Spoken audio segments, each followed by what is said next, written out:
Section 4.3 introduces our first named probability distribution for discrete random variables. In the first couple of sections we talk about discrete PDFs generally as tables where we have the known and specific values for x and then the known specific values for p of x. But there are times when, based on certain situations, we have important named distributions that we can follow.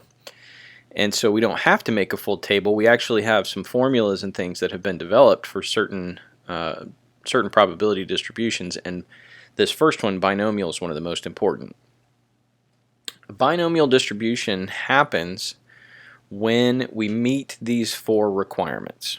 Okay, the first is that we have a fixed number of trials. So, for example, say we have a 10-question quiz. Okay, the number of trials would be 10, and that would be fixed. Not that I couldn't make a different length quiz next time, but for a particular quiz, there are exactly 10 questions and only 10 questions, and that is all. So the number of trials is fixed. Number two, the trials must be independent. Okay, now this one may or may not actually apply to a quiz, because if you know the answer to one, that may imply that you know the answer to the second one, and so on and so forth. But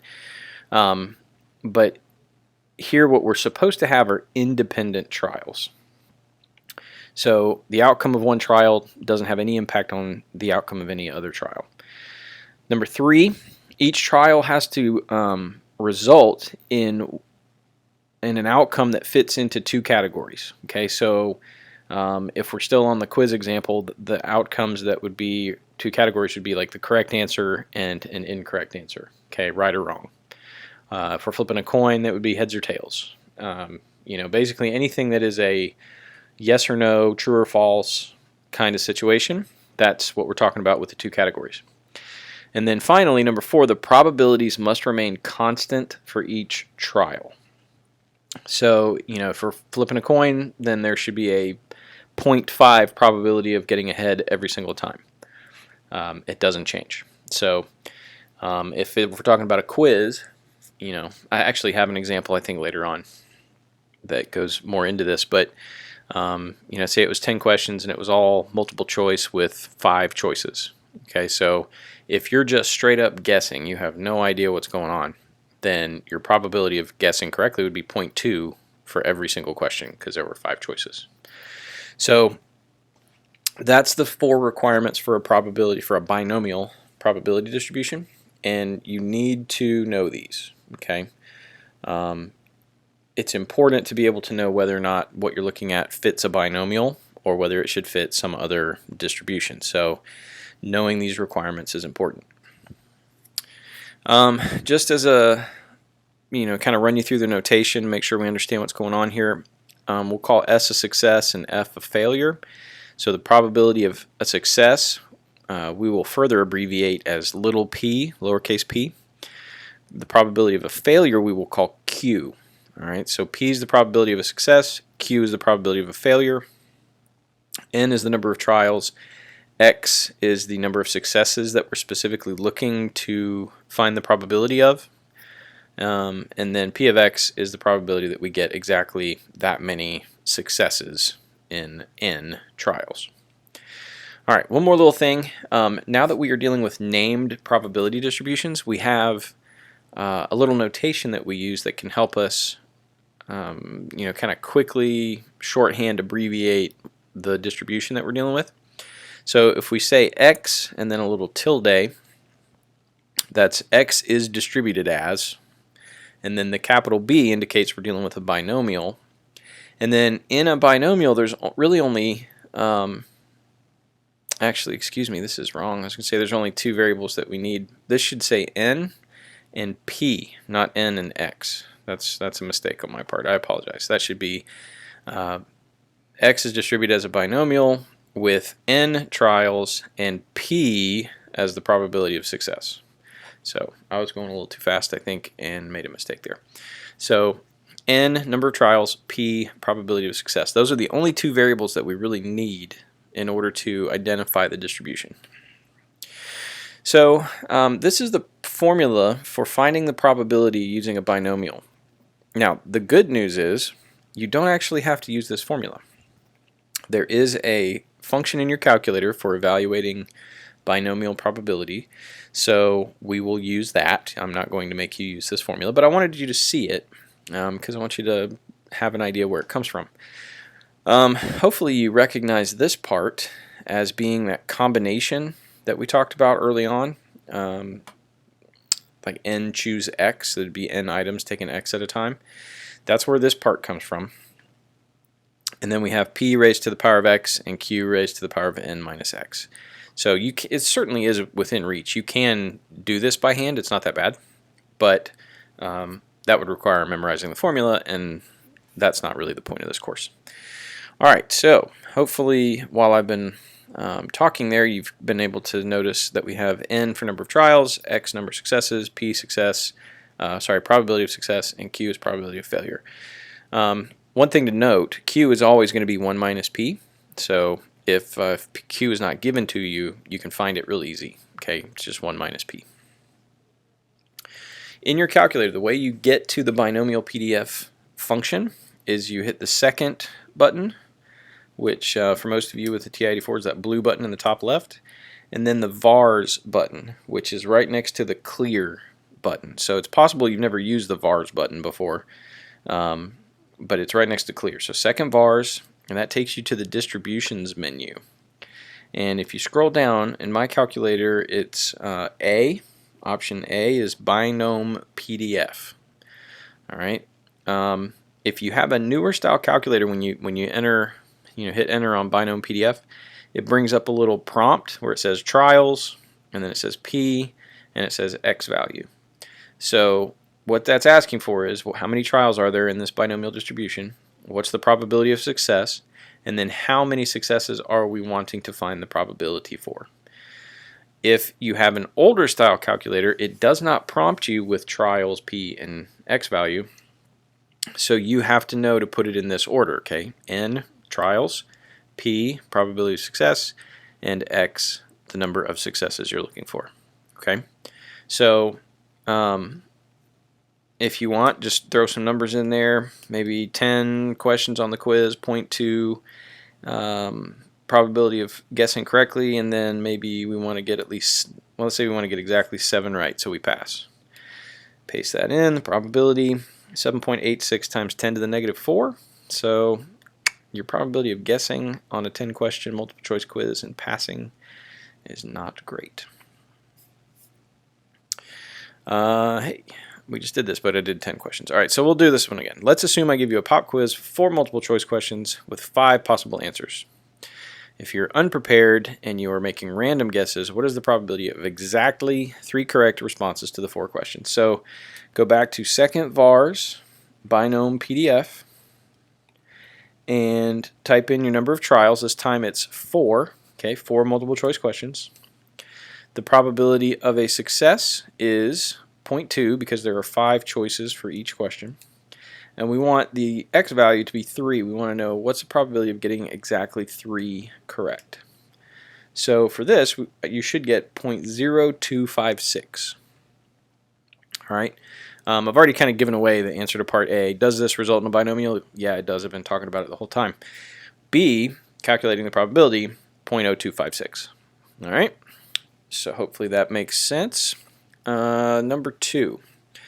This one actually has a little more of a maybe real world example, kind of, because quiz questions, and I mean, usually you're not completely unprepared for a quiz, but this is a thing that might actually happen.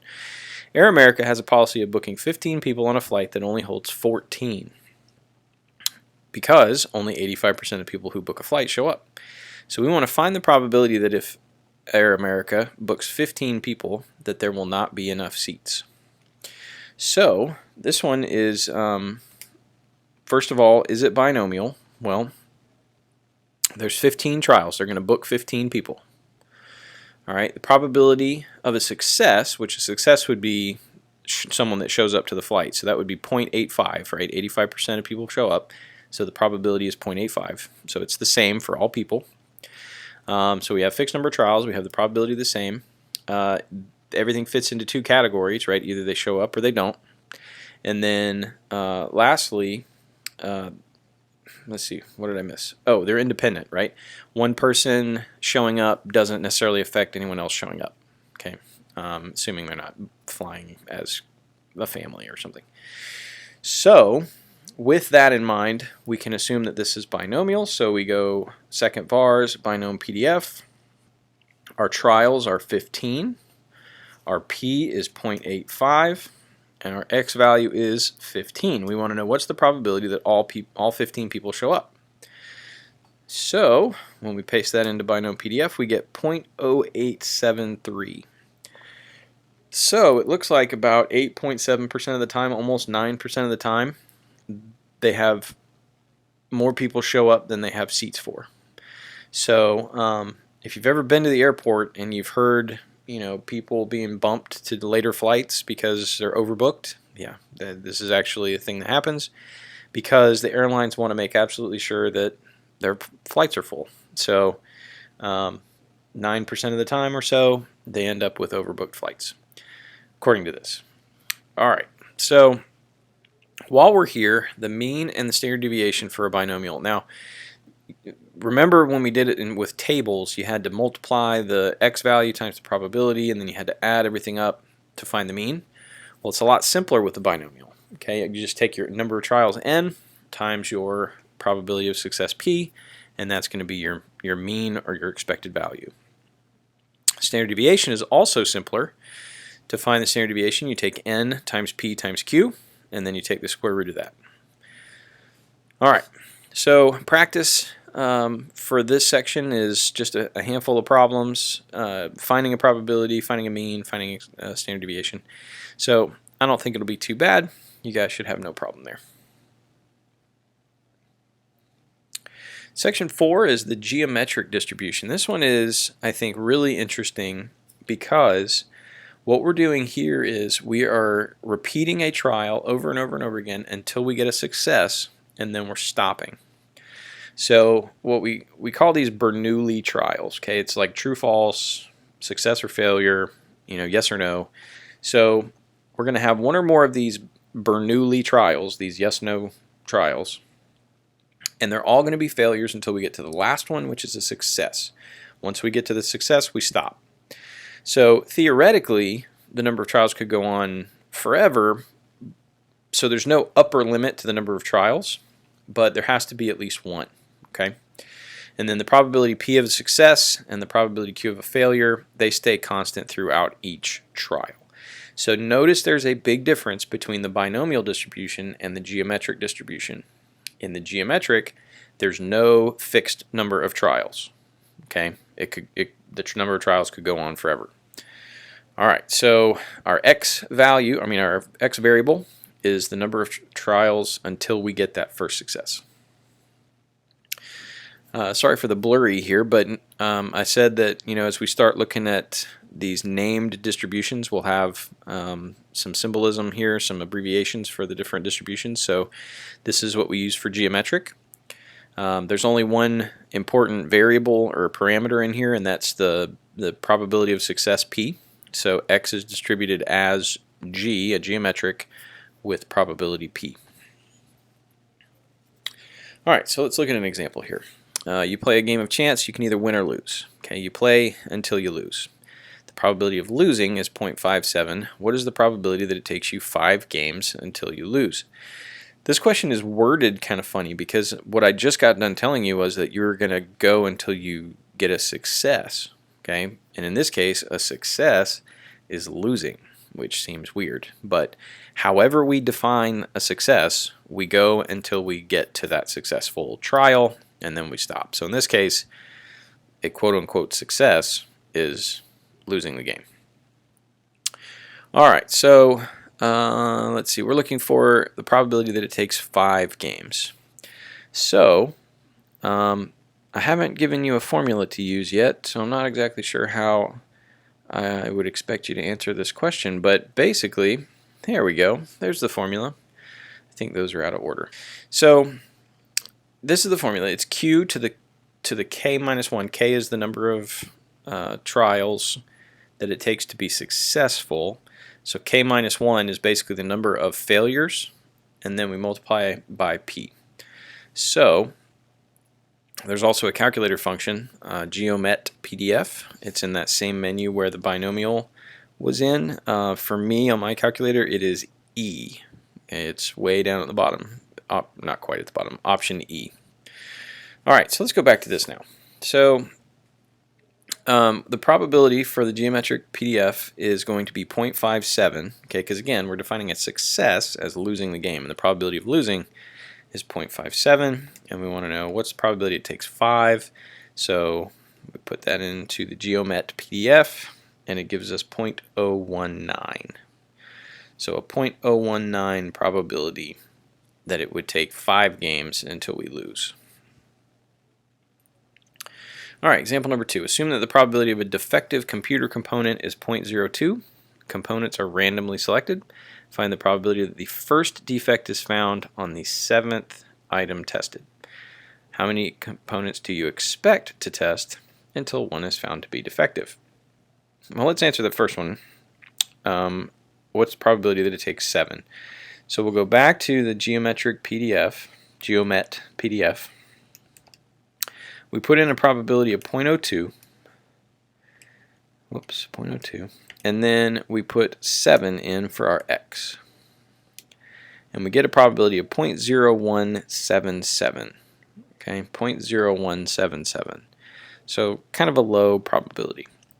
Well, how many components do you expect to test until one is found to be defective? Well, that sounds like an expected value question. So we need to know, how do you find the mean for a geometric distribution in order to answer that question? And turns out it's right here. The formula for the mean is 1 over p. So on that example, it was p was 0.02, so 1 divided by 0.02 is 50. Okay, so the expected number would be 50. All right, there you see we have a formula for the standard deviation as well. This question didn't ask about standard deviation, and in answering a real-world scenario kind of question, probably not going to ask you about the standard deviation, but it could show up in a practice problem. I wouldn't stress about it. Don't expect it on a quiz or exam. I may ask you about the binomial, but probably not going to ask you about the geometric. All right, so one more example here. The lifetime risk of developing pancreatic cancer is about 1 in 78, or 1.28%. Let X be the number of people you ask until one says that he or she has pancreatic cancer. Then X is a discrete random variable with a geometric distribution, X distributed as geometric with a probability of 1 over 78. All right, so what is the probability that you ask 10 people before one says he or she has pancreatic cancer? So we'll go back to second vars, to the Geomet PDF. Our probability is 1 over 78, and we're going to ask 10 people, or we want to know what's the probability of 10 people, and I get 0.0114 for that, 0.0114. Then same question, but what's the probability we ask 20 people before we find one that says yes? That one is 0.0100. Okay, 0.0100. All right, we'll find the mean for this one. The mean is just 1 over the p-value. So since p is 1 over 78, that means that the mean is 78. Okay, I will let you attempt the standard deviation on your own. See if you can find that. And I think that wraps up this section. Yeah. So the practice problems here, 45 to 50, give you a chance to work on some geometric questions. And as always, please let me know if you have any questions. And thank you for your time.